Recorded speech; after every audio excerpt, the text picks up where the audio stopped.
A horde of feral creatures tears through the street. They might look human, but they no longer have the brain capacity to do anything but consume. God help you if you find yourself in their path. No, it's not the latest toilet paper hoarding frenzy, it's the zombie apocalypse. And it might not be entirely fiction. Could the zombie apocalypse actually happen? Possibly, in more ways than one. These are the potential undead outbreaks scientists are keeping their eyes on.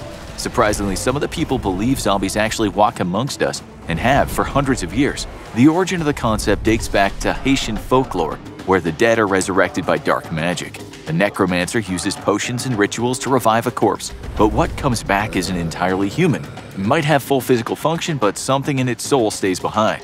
This usually creates a zombie who is lacking the ability to make complex decisions, but can complete simple tasks when instructed, making it the perfect slave for a sinister witch doctor looking for some free labor. These zombies can often be kept in this unfortunate stasis for the length of their natural life, but the spell can be broken if they're not given the proper substances to keep them in their stupor. And when they're awoken, they often don't remember anything of their time as a zombie, even if they've been missing for years. But is this only folklore? It was believed to be an odd tale from a traditional voodoo religion, but during the US occupation of Haiti, they were surprised to discover that people were actually reporting to no residents who were turned into zombies. People would show up after being missing for years and would claim they'd been enslaved by witch doctors with only fitful memories of the missing time. Scientists looked into these claims and found a possible explanation for this, right down to the supposed return from the dead. These people might have been given a powerful neurotoxin that would have paralyzed them completely and slowed down their body functions to the point of appearing dead, followed by the application of the toxin Datura stramonium. Derived from Jimson weed, this can cause long-term disorientation that would leave someone in a fugue state and highly suggestible, leaving them in a zombie-like trance. Could this create a zombie plague? In a word, no. While this is one of the only cases known of actual zombie-like behavior in humans, it might be the least terrifying prospect. For one thing, there are no detailed case studies of this behavior long-term, just stories of it happening in the past. Many of the case studies have been doubted by scientists, who think it couldn't be sustained long-term. If these chemicals were applied effectively, it would only take one missed dose for the person to start regaining their full mental faculties, and a slight overdose of the toxic Jimson weed extract could kill. These cases aren't the precursor to a zombie apocalypse. They're a case of kidnapping and enslavement. More importantly, they're not contagious in any way. If someone under the effects of Datura stramonium bit an unaffected person, all that might happen is a nasty infection from the bacteria in the person's mouth. But outside of the human world, more threatening cases await. Fungi. They take many forms, like mushrooms that grow on trees and make for a tasty topping on pizza. But in the fungal kingdom, a surprising number of them are parasitic, and some display a disturbing ability to affect other organisms. That's the case for Ophiocordyceps unilateralis, an insect pathogenic fungus that spreads itself in a disturbing fashion, and it has a particular target: the ants crawling around the canopies of tropical forests. They crawl through the trees, except when the tree gaps become impossible to cross, and they head down to the forest floor. That's where this sinister fungi is waiting, spreading its spores. They attach to the exoskeleton of the ant and start growing there, using enzymes to weaken the exoskeleton and allow them to take root in the ant's body. And once they work their way in, that's when the transformation truly begins. Because the fungus doesn't just affect the ant's body, it affects their brain. The fungus yeast spreads through the ant's body and starts generating compounds that affect the ant's behavior, starting with causing it to have seizure-like convulsions that knock it from its usual perch down to the forest floor. And there it stays because it now has one function: to spread the fungus growing off of its body. When the ant is about to reach the end of its life cycle, it will attach itself to a leaf with its mandibles and die there, spreading the fungal spores from the massive growth on its head. This creates a morbid garden of dead ants to infect the entire population of ants in the area. And as the ant dies, the fungus continues to grow until the ant is covered in a large growth of fungus. In between 4 to 10 days, the ant transforms from a creature with its own mind to one solely devoted to propagating another species' survival. This has led scientists to give these creatures a disturbing nickname: zombie ants.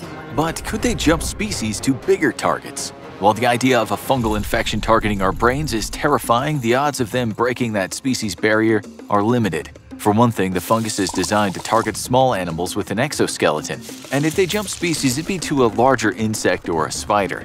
Humans don't have an exoskeleton, we have bones, which are much harder to break through. While humans do have some weak, unprotected points like our eyes, there's another element that protects us from a fungal zombie infection like this. We can notice and react to weird things happening to our body much easier than ants can. If we see a weird fungal infection coming out of our body, we'll either pull it off or go see a doctor. So the odds are that even if a fungus did start affecting humans, it would never be able to transform any of us into mind-controlled zombies, assuming no one decided they liked their new mushroom hat and just let it grow. But some species more terrifying than fungi are using the same tactics. Pretty much everyone hates wasps. From those nasty yellow jackets that haunt every summer picnic to terrifying murder hornets of Japan. But smaller creatures have far more reason to fear them, because many wasps have a truly disturbing method of reproducing. They lay their eggs inside a still-living creature, usually a large insect or spider, and the eggs hatch inside and eat the creature from the inside out. Usually the wasp uses its venom to paralyze the creature before laying eggs and just uses it as a cocoon. But one wasp named Zadypota percontatoria might have taken this tactic to the next level. It has the same sting and ovipositor that its larger, more dangerous counterpart does, but it doesn't render the host completely paralyzed while the larvae are gestating. Instead, it might do something worse. It mostly targets small spiders, usually younger ones, but as the larvae grow inside the spider's body, something unusual happens. The spider might be aware of the creatures growing within it, but it finds itself unable to affect or remove them. As the growth of the larva advances, the spider will eventually build a cocoon to immobilize itself while the larva emerges and consumes its host. The initial thought was that the wasp was directly affecting the brain of the spider, which would be a terrifying prospect. But now scientists believe it's more likely the larva exudes hormones that guide the behavior of the spider in a certain direction. Until the end, the spider doesn't behave in ways that are completely atypical for the species, but instead seems to mutually be protecting itself and the wasp. Of course, there is only going to be one survivor at the end, exactly the way the wasp wants it. But is this deadly wasp a threat to humans? The wasp is a much smaller wasp than the ones that attack humans, but there are wasps that pose a serious threat to large animals. The Asian giant hornet even has the nickname Yak Killer because a swarm of them can kill a massive animal with their stings. And they do kill dozens of humans a year, but these attacks are usually defensive, seeking to drive humans away from them. No wasp has ever tried to parasitize a human for the same reason no fungi has ever made a go of that big game. If a wasp injected a human with eggs, the human would likely go to the doctor and get them removed. And even if hormones were affecting their behavior to make them want to protect their carry-on, the odds are another person would notice and get them some help. That's why the species that do lay their eggs in humans, like the botfly, mostly do surface-level infections and hope the person just doesn't notice. So, no wasp zombies coming anytime soon. But is a far deadlier threat lurking under our noses? Plants. They make our yard beautiful and they make for a lot of work pulling weeds. But these leafy organisms are the backbone of the global ecosystem, and that makes them uniquely vulnerable to parasites. A bacteria known as phytoplasma has been affecting plants since it was discovered in the 1600s. But at first they were assumed to be plant viruses. They create fast-spreading blight, abnormal plant growth, and odd growths that seem to have one purpose: spread the bacteria further. The bacteria starts in plants, spreads through insects, and moves back to plants once they've been pollinated by exposed insects. Some of the signs include yellow leaves and growths that attract insects, but otherwise the plants just seem to continue existing fine, regardless of the bacteria parasitizing them. But the truth goes deeper. These bacteria literally rewrite the morphology of the plant, switching it from growing flowers that would help it spread healthy plants to growing odd leafy growths that spread the bacteria. While the plants lack any brain function, the bacteria manages to get deep down to the base components of the plant and permanently change its core function. This is considered dangerous to the health of the plant, but it doesn't have all negative consequences for those who cultivate plants. The bushy appearances of infected plants can actually be desirable for those breeding certain plants because they can then produce more flowers. But in the wild, these bacteria spread fast and furious, turning every plant they infect into a puppet of their spread and every insect that touches them into a disease vector. But could this affect humans and create a zombie apocalypse? This is probably the most dangerous case yet, because unlike parasitic wasps and fungi, humans are just as vulnerable to bacteria as anything else. Countless diseases start from bacteria and devastate populations. But if this bacteria started using humans as a vector, it's not likely to turn us into zombies the way it does plants. That's because we lack the tools it needs to spread, and any change where it makes people start growing plant growths is the stuff of science fiction. What it could do is hitch a ride on us and use us to spread it the way it does insects. But it doesn't use the insects in any way besides being an insect-shaped bus. So if this bacteria could infect us, the odds are we wouldn't even know it. And the only ones who need to be worried about the phytoplasmas are the plants. But at least none of these have made the jump to mammals, right? Parasites are everywhere, as any pet owner knows when they have to give their beloved Fido or Fluffy the dewormer medicine. Your cat might have just turned into a furry buzzsaw as soon as you uncap those pills, but at least they're not infected with a zombie parasite, right? Well, probably. But a parasite making the rounds is actually displaying a terrifying ability to puppet the largest animals yet. Toxoplasma gondii isn't some new parasite that's just making its way into the population. It's a widely spread parasite common in developing countries, and it's estimated that as many as 50% of the global population may have been exposed. The good news is it's not too serious in most cases. It can cause flu-like symptoms, but most humans who get infected might not even know it. What is scary about it is that it can infect almost any warm-blooded animal, including pets. But it's the interaction with two common animals that gives it a disturbing X-factor. While Toxoplasma gondii can affect almost any mammal, its sexual reproduction needs much more specific conditions. It can only reproduce in the digestive tract of a domestic cat. It doesn't affect the cat much, but how it gets there is what's terrifying. When it infects mice, it has an unusual effect that's unlike anything else it does. It affects the mouse brains, reducing their sense of anxiety and self-preservation. Infected mice are less likely to hide when confronted by danger, and more likely to explore risky areas. This puts them at a greater risk of getting eaten by, you guessed it, cats, who now have the infected mouse meat in their digestive tract.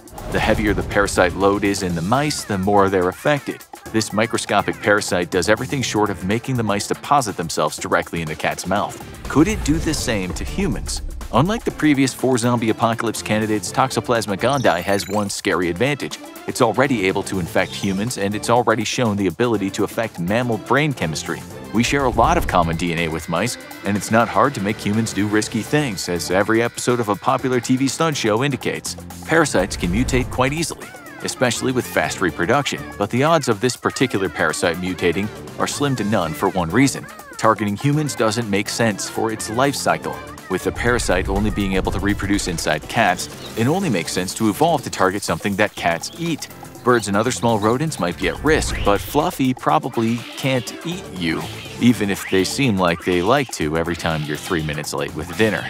But one potential zombie plague creator is already among us. It's one of the most terrifying diseases in the world, mad cow disease. Unlike most diseases, it's not a virus or a bacteria. It's a prion disease that affects other prions in the brain, causing them to all mutate in the same way. Its effects are terrible: memory problems, behavior changes, clumsiness, visions, and eventually blindness, dementia, coma, and death. The disease is mysterious, degenerative, untreatable, and invariably fatal. While a small number of cases are inherited or caused by genetic factors, it became infamous in the 1990s when it spread due to contaminated beef. One bite of a bad hamburger could kickstart someone's slow decline, and before the end, things could get terrible, not just for the victim but for the people around them. And many people say it reminds them of something terrifying. Most zombie films have a standard type of zombie: slow, shambling, decomposing. They usually want brains. Brains. But a movie series starting with 28 Days Later introduced us to a different kind of zombie. They were fast, smart, and technically still alive. They were infected with a rage virus that made them viciously attack anyone they encountered, and the virus could spread rapidly through contact, including biting. While there were no actual undead zombies in the movie, the world that resulted looked a lot like a zombie apocalypse, and the origin was a released chimpanzee carrying a pathogen that jumped to humans. While it was all fiction, it was more scientific than most zombie outbreak plots, and many people pointed out that this origin sounded a lot like how mad cow disease made its way into the population. Could it turn into something deadlier? Mad cow disease, also known as variant Creutzfeldt-Jakob disease, is already pretty deadly, invariably killing anyone it infects over a period of years. It's also highly contagious, being spread not just through contact with tainted beef, but through blood transfusions and potentially even donated sperm. It can also be contracted through eating squirrel brains, so sorry to say to anyone who appreciates that delicacy. What it doesn't have right now is the active desire to spread. The slow decline of victims usually incapacitates them and makes it unlikely they'll actively spread it after being diagnosed. But a mutation could make it faster acting and make victims display more aggressive behavior. It's no surprise that governments around the world are determined to keep a lid on this horrible disease. With the disease staying dormant for years, it's hard to tell if anyone's a carrier, and countries like Finland even banned British residents during the 90s from donating blood for life. But buried deep in the Arctic might be the start of a horror movie. The year was 2000 when scientists were exploring ancient ice in the Siberian permafrost. This area has not defrosted for tens of thousands of years and provides a rare time capsule into a world long gone. But when a sample taken from a riverbank was exposed to some test amoebas, scientists noticed something disturbing. The amoebas were rapidly dying off. A series of tests revealed that the permafrost contained a virus, but not just any virus. It was the largest virus humans had ever discovered, a creature named Pithovirus that measured a whopping 1,500 nanometers. Looking vaguely like a honeycomb when examined, it was unlike any other virus in the modern day. It was active and killing its target like no time had passed since it was frozen. Unlike most viruses, it could easily be seen under a microscope, and it contained as many as 500 unique genes, each of those ripe for a possible mutation. Already deadly viruses like the ones that cause HIV only contain about 12 genes. While this virus doesn't affect humans, that's only for a lack of opportunity. It may have evolved in time before humans and developed to target small single-celled organisms. Naturally, humans responded to this in the sensible way, throwing the samples back into the permafrost and backing away slowly from the resurrected virus that had been waiting 30,000 years, right? Not so much. The French scientists who discovered Pithovirus have been examining it since and testing its interactions with its targets to figure out how it's most likely to affect people in the modern day. The good news is it's purely a relic of the past, right? Not so much. A modern species of the same genus was found in 2016, and studies indicate it has very similar DNA to its ancient counterpart. The good news is this indicates the giant virus is not likely to evolve to target humans in any way. It has a very specific spot in the food chain, and humans couldn't be further away from amoebas. What worries scientists about the Pithovirus isn't this specific virus, it's that viruses from tens of thousands of years ago are still hanging around in the permafrost. Could something down there be more likely to affect humans? Entirely possible. Although there's no current evidence of any virus that would create a zombie apocalypse, scientists are advocating caution when possibly disturbing those frozen organisms. Good thing is the ice is staying right where it is, right? Hey, why is it feeling so hot lately? But scientists might not just uncover the source of a zombie plague, they may even create it. The human body is incredible at regenerating itself. If you cut yourself, there'll be a fresh layer of skin over it in a week. A broken bone will knit itself together after a few months in a cast. But there are some areas that cause a little more problems, namely anything in the nervous system. While the process of neurogenesis, the generation of new neurons, does happen naturally, the body is incapable of healing certain injuries. A person who breaks their neck might be in a wheelchair for life, while someone who hits their head in the wrong way might never wake up from a coma. This has been one of the last frontiers in medicine, curing brain and spinal cord injuries through triggering the body to regenerate. The key to this might be stem cells, cells that can adapt to become any other type of cell. When applied in the right way, they might be able to recreate dead nerve cells. But can they rewire the brain itself? So far, this is very much in the realm of science fiction, but scientists have been trying to figure out how to beat death for decades. Cryogenics research has been ongoing, with thousands of people volunteering to have their bodies frozen in hopes of being awoken at a later date when science has developed the means to resuscitate them. The problem is no one knows what kind of damage the freezing process has done to either the body or the brain tissue, which is why any resurrection attempt would require some additional help. That's where stem cells come in, as some less than ethical scientists have proposed using this treatment to reverse brain death or experiment with already deceased. After all, these cells can regenerate dead cells in other parts of the body. What about the most complicated machine the human body has ever produced? What would happen? Well, that's the scary part. The human brain is still a mystery in many ways, and one tiny thing going wrong can result in an entirely different person. Regenerating new tissue in the brain might essentially do a factory reset on a person, creating someone highly suggestible. The result could make for a high-tech modern version of the people who are under the effect of the toxin in the rumored Haitian zombie plague. Could this be a great way for an unethical mad scientist to create compliant labor? Possibly. Could it be a zombie plague? There's no evidence of that because there's no pathogen the zombie would want to spread, and it's unlikely someone in this situation would have the higher brain function to attack anyone. This scenario is the most far off in the future, as research into neurogenesis is focusing more on reversing short-term damage at the moment. But be careful what you wish for, because the most deadly scenario for a zombie apocalypse could be developing as we speak.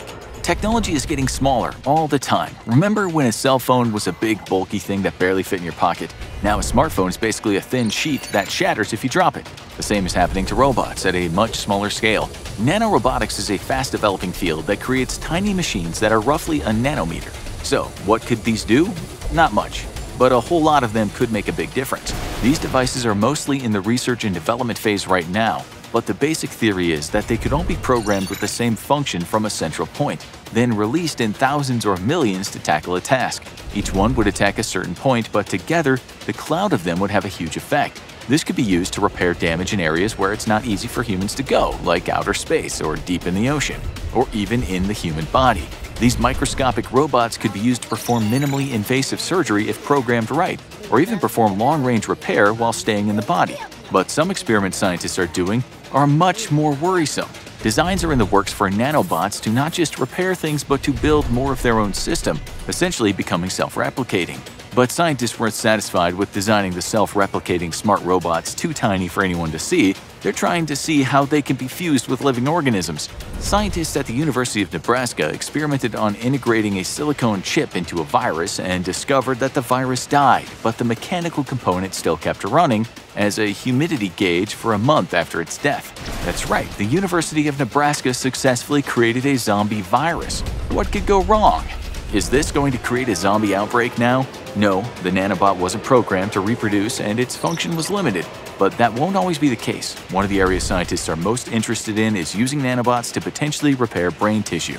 Neurogenesis with a cybernetic twist. To do this, the nanobots would need to be able to self-replicate. So in a few years, there could be people with self-replicating intelligent robots in their brains, rewiring their brain chemistry. A central computer would be regulating their function unless something went horribly wrong, because if the nanorobots went off their designated function and wanted to spread, who knows what they'd be capable of. So, while the origin of zombies might have started in Haitian folklore, it may be headed somewhere much different. The technology of the future. Are you prepared for the worst? Check out Could You Survive a Zombie Attack? Or watch Why Did Scientists Create Zombie Dogs for more disturbing tales of the undead.